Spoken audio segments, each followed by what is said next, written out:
What's cracking, everybody? New video. So hopefully you guys can tell my voice is almost all the way back. I'm feeling better today. Today is the first day where I felt almost normal. Still tired. Still need to recuperate a little bit, but tomorrow I'll be back on the grind, back at work. However, as you guys have seen, that even through this sickness, I've been on the grind with you guys, trying to put out content every day, hoping I put out something that you guys will enjoy. So here we go today. Today is another California Youth Authority story. For those that aren't from California, the California Youth Authority was prison for kids up to the age of 25. On your 25th birthday, you would be sent back to court, and they would decide if you could be released or sent into the adult facilities. The California Youth Authority was, in my opinion, California's experiment in brutality. The California Youth Authority created monsters. It was, I did 3 years, 3 months in the California Youth Authority, got out for 5 months, and then I went to the California Department of Corrections for 24 years and 2 weeks.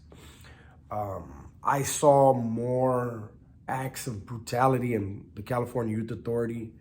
I saw uglier stuff in the Youth Authority than I did in prison. A lot of people don't understand that, because in prison, you're quicker to get murdered. But there are rules that people live by, and everybody knows the rules. And, it's a lot smoother in the Department of Corrections in California compared to the Youth Authority. The Youth Authority was a bunch of crazy ass kids doing whatever the fuck they wanted, whenever they wanted. They didn't like somebody, they'll smash them right there on the spot. If they have friends that are willing to jump in, they'll jump in. This guy's friends will jump in. There could be a riot in an instant. I mean, it was it was nuts, and it was a bunch of crazy kids trying to be alphas. And so if that dude's crazy, that fool supposedly has hands, watch this, and it was a competition of who was crazier, who was more violent, who was more brutal. And a lot of kids that couldn't make the cut were abused in ways that you never saw in the Department of Corrections. It wouldn't have been allowed there. Unfortunately, in the Youth Authority, there was predators and there was prey. And I don't mean predators the way I mean out here, but some of that stuff was happening, where kids were getting turned out and turned into punks and being sold. And it was crazy, man. Now, this video has to do with when I was in Paso Robles, a facility that's no longer opened.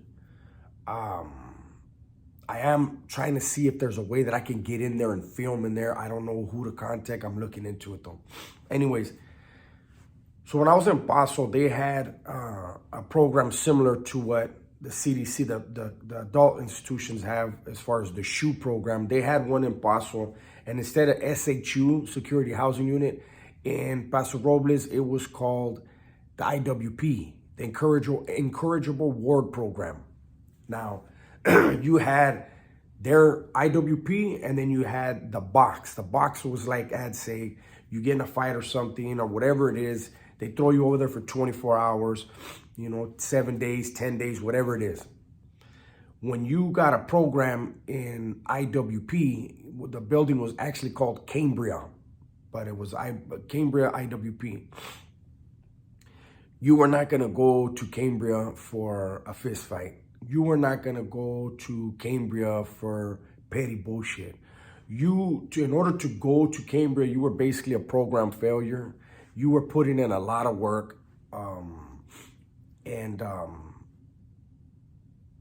It was the most serious place in that institution. You were not going to just run your mouth in Cambria, yell out your door to somebody and woof on them and think it wasn't going to get handled the next day. I'll give you an example. Let's say I was in a cell and I get into an exchange of words with somebody who's like 8 cells down from me. When they run showers, they run 3 cells at a time, right? And if a dude's 8 cells down from me, without anybody having to say anything, all the cells in between my cell and that cell, 8 cells away, at shower time, they're gonna all refuse showers. Nah, I'm good. They're gonna bird bath. They're gonna refuse showers. Why? Because they're gonna make sure that I get out with that guy.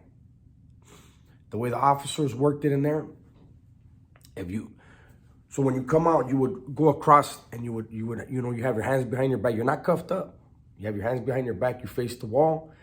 Once they get you guys out, they're gonna tell you go ahead and move down to the showers. Everybody turns and heads down. If there's a beef, cops know. Everybody knows. You line up, and as soon as they say take it to the showers, that's when you get off. Boom, boom, boom. And the cops, they don't break it up until there's a definite loser. You could be chunking them for a while.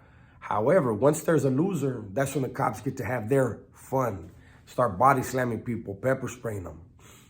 Then the senior would pull you into the fucking office and he'd give both the candy bar. You guys gonna be all right? All right, cool. Because if you're not, you're just gonna get down again tomorrow, right? So that's all it was. Now, when you would leave the boxes, you'd have to be transferred from the box, which is, again, ad seg for youth authority. From the box to Cambria, they would open the door, and when the door would open, there was a little painting. It was like a sunrise type thing, but they would call it the Indian, right? And a cop from Cambria would say, face the Indian. You would face the Indian, against the wall. You're up close with the wall. And there's 2 tiers, one this way and one this way, A wing and B wing. When a new arrival comes in, they make sure that they yell it out. Everything gets quiet. When you're facing that Indian, the cop is gonna ask you, he's gonna scream at you, where the fuck you from? Or, where you from? And you're gonna say your barrio or your hood, wherever you're from. But he's gonna make sure you yell it back. What? I can't hear you. So you yell your neighborhood, wherever you're from. And he's gonna ask you again. He would ask you at least 3 times, and at least 3 times you're gonna yell out where you're from. The cop just let all your enemies know. If you have any enemies in Cambria, you have an enemy here. You guys do your thing. Then they started, see, I was in Cambria 2 different times, right? I did 2 programs in there. And after I had got out of Cambria, they actually changed Cambria up. When I was there, A wing and B wing were both single cell, but A wing had bunk beds. It just wasn't packed enough for them to start doubling up the cells, right? Well, later they changed the program and it became even more vicious than it already was because they weren't gonna do cell moves. So if you were from a neighborhood and you got thrown in a cell with your enemy, every day you and your enemy are gonna fight. Every day. You got at least 30 days together before one of you or both goes to B wing. And then when you're on B wing, when you're on B side, it's single cell. You don't have to get down with them once you've already got down. But when you're living in the same cell, every day, you are going to wake up, wash up, make your bunk, boom, boom, boom. Let's get busy. Cops knew, your neighbors knew, everybody knew. And this is just a small glimpse into how brutal the CDC was. See, in the Department of Corrections, look at what the hunger strikes, look at all the lawsuits, the grievances, the inmate appeals, everything that they have. And the Youth Authority, you didn't have that. You didn't even know about that. Nobody would tell you. Kids were tortured in Y.A. Kids were brutalized, not only by each other, but by staff. So I'm going to go ahead and end this one here. But I do want to say that while there are only, I think, a couple Y.A.s still open,